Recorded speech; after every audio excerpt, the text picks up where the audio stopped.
તો આપણે બનાવશું દૂધી અને ચણાની દાળનું શાક. તે માટે મેં ચણાની દાળ 2-3 પાણીએ ધોઈને તૈયાર કરી લીધી હતી.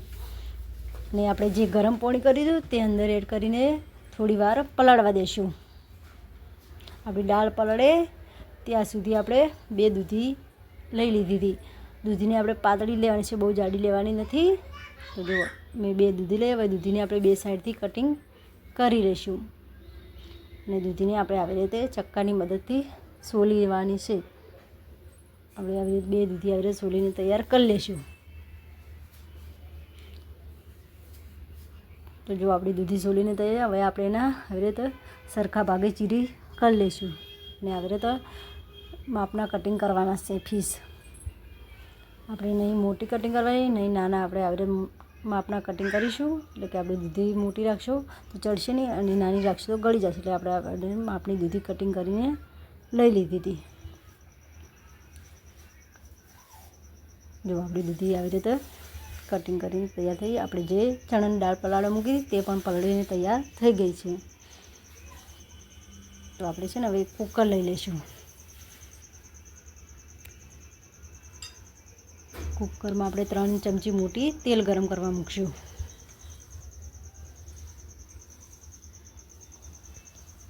તો આપણે તેલ ગરમ થઈ જતું, એમાં આપણે જીરું એડ કરીશું.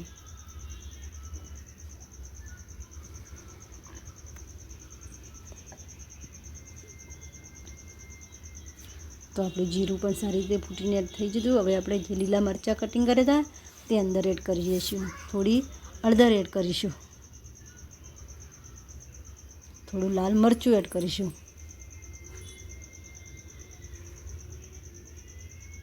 થોડું ધાણા જીરું એડ કરીશું. થોડું શેકેલું જીરું એડ કરીશું. હવે ચમચાની મદદથી સારું તેલમાં બધું મિક્સ કરી દઈશું. અને ગેસને આપણે મીડિયમ સાઈડ રાખવાનું છે, એટલે કે આપણે મરચું બળી ના જાય તે માટે. હવે આપણે જે ટામેટાં કટિંગ કર્યા હતા તે અંદર એડ કરી દઈશું. ટામેટાને પણ આપણે સારી રીતે આવી રીતે મરચાંમાં મિક્સ કરી દઈશું અને થોડી વાર થવા દઈશું.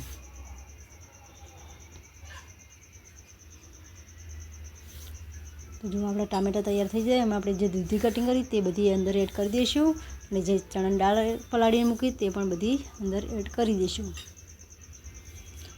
આપણે થોડું મીઠું એડ કરી દઈશું સ્વાદ પ્રમાણે.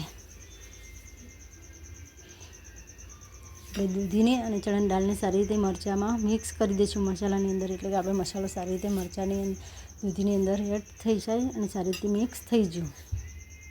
એમાં આપણે 1.5 ટપ જેટલું પાણી એડ કરીશું.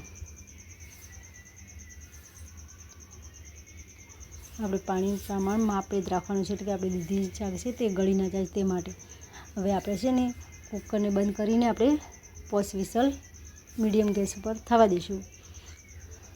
ગેસને આપણે ફૂલ રાખવાનો નથી, મીડિયમ ગેસ ઉપર જ રાખશું. હવે જો આપણી 5 સીટી થઈ જતી.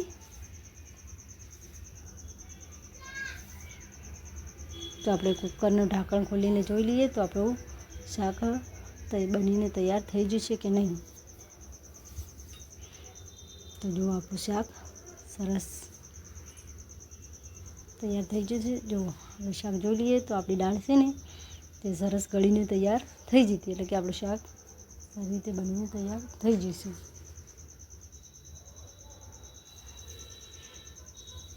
તો આપણે એમાં છે ને આપણે થોડો ગરમ મસાલો એડ કરીશું. થોડું ગોળ એડ કરીશું. તેને પણ હવે ચમચાની મદદથી આવી રીતે શાકમાં મિક્સ કરી દઈશું.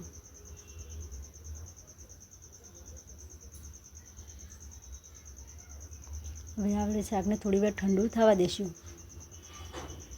એમાં થોડું લીંબુ એડ કરીશું. તેને પણ આપણે સારી રીતે મિક્સ કરી દઈશું.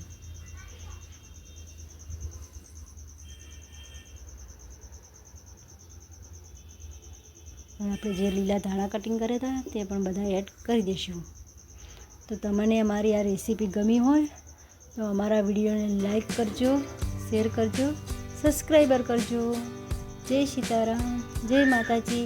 અને અમારે આવી નવી રેસીપી જોવી હોય તો અમારી ચેનલને સબસ્ક્રાઈબર કરી દેજો.